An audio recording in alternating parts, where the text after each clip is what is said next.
At SecurityHow, we pre-program all your sensors in before you get it, but I do want to touch on how you do program the sensors in just in case you ever have to do that. Let's take a door sensor and program it into the system here. And again, please don't pay attention exactly what I'm doing here. You will get a full CD illustrating how to do this. And this will be number 2 sensor of the system. And as you heard there, it accepted the code. This is a learning system, so I just learned that sensor into the system here. As you can see by hitting this mode button, I can assign 5 different modes to that individual sensor, which is again is a very advanced feature that most systems do not have that feature readily available. So I can have this individual sensor bypassed, on a delay, armed, on emergency switched, or disarmed so it's not working at all. So instead of just being able to program the zone, I can program each individual sensor to a different mode. That's important because say you wanted your entry door to have a delay on it, anytime you designated, say 30 seconds, simply that sensor would have that 30-second delay, yet every other window and door sensor could be on instantaneous.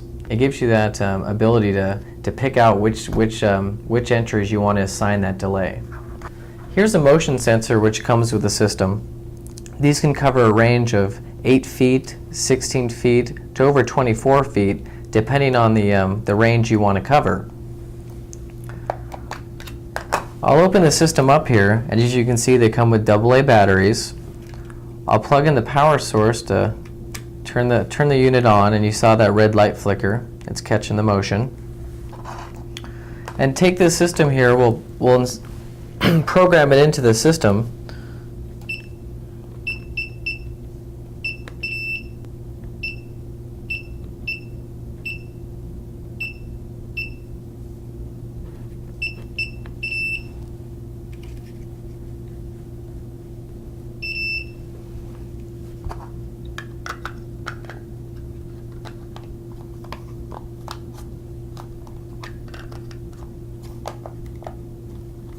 As you can see, that took a few moments to program in, but don't forget at SecurityHow, all the sensors come pre-programmed for you.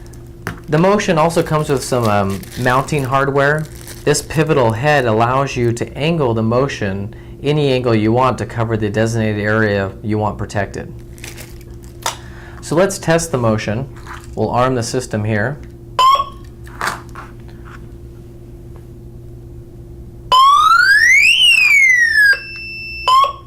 As you can see, the motion caught me there and triggered the system on. I'm going to demonstrate how the bypass works in case you ever wanted to have the system on when you're home and to bypass the motions.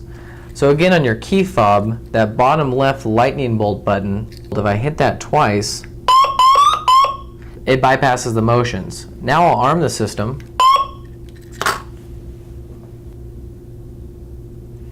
As you can see, the red light flashed, but it didn't trigger the alarm off. This is a passive infrared motion detector, meaning it uses both motion and body heat. So it actually is pet immune, and a couple other things you can do to increase the pet immunity is angle it slightly higher when you mount it on the wall. That way it's not picking up on anything below, say, 2 to 3 feet.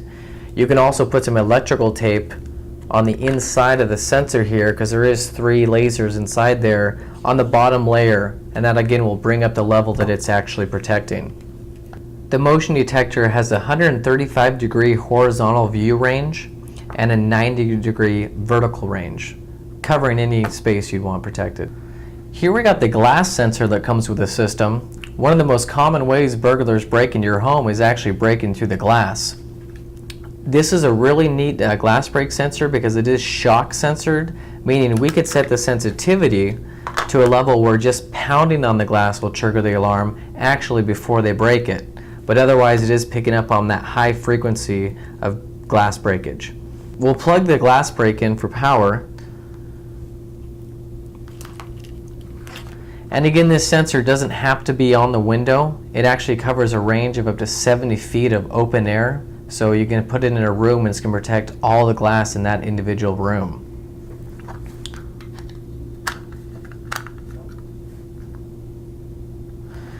And we'll program this glass break into the system real quick.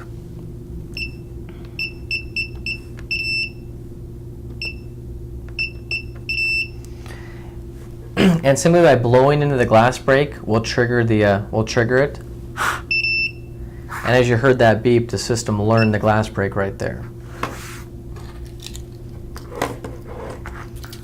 So I'll arm the system.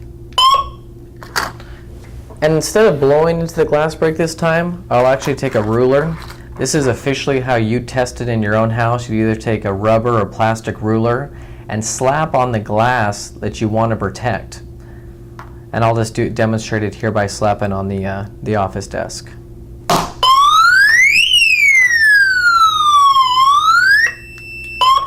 And as you heard there, it detected that slap and triggered the alarm. As you can see on the glass break, there's two LED lights. The top is a green light, the bottom is a red light. And what that entails is when you slap an entry that you want to have protected, make sure you have those lights flash at you, and that way you know that it's picking up on that entry. Otherwise, you can just arm the system and test it that way. When you hear the alarm, you know it's been triggered. Burglaries are not the only danger you're going to face in your home. The system actually also comes with a very intelligent smoke detector. This sensor is a 24-hour sensor, meaning when your system's just in disarm mode, if you can see there on the main panel, it actually says disarm. If this is ever triggered by detecting smoke, it's going to trigger the alarm, thus start the auto dialer to call you or again a neighbor, whoever you have programmed into the system there. It's very easy. It comes with a screw pad on the back. Simply slide that open. Take out the 9-volt battery it comes with.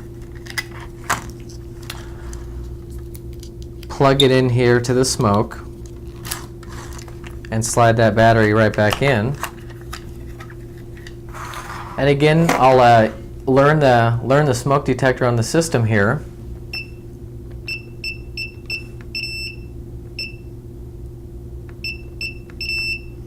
It's ready to be learned. I'll just push the test button here at the top.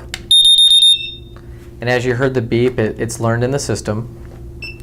So again, the system's just in disarm mode, but now I'll hit that same button here at the top, the test mode. And as you heard there, it triggered the system and thus started dialing the phone numbers.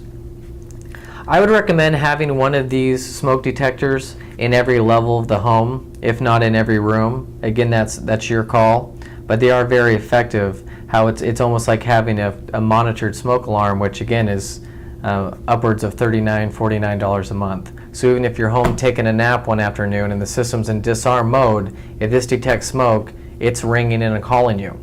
How you know that that you have a fire instead of a burglary, once a system calls you, you have that option of hitting 1 and turning off all the sirens and listening into the home with the advanced microphone. You'll still hear the beeping of the smoke alarm, and that's how you know you have a fire. Another optional sensor with the system is a gas leak detector. This will pick up on any gases that shouldn't be present in your home, like carbon monoxide or natural gas leaks. A couple smart places to locate one of these sensors is by a furnace or by a hot water heater, anything that has the ability of leaking that natural gas.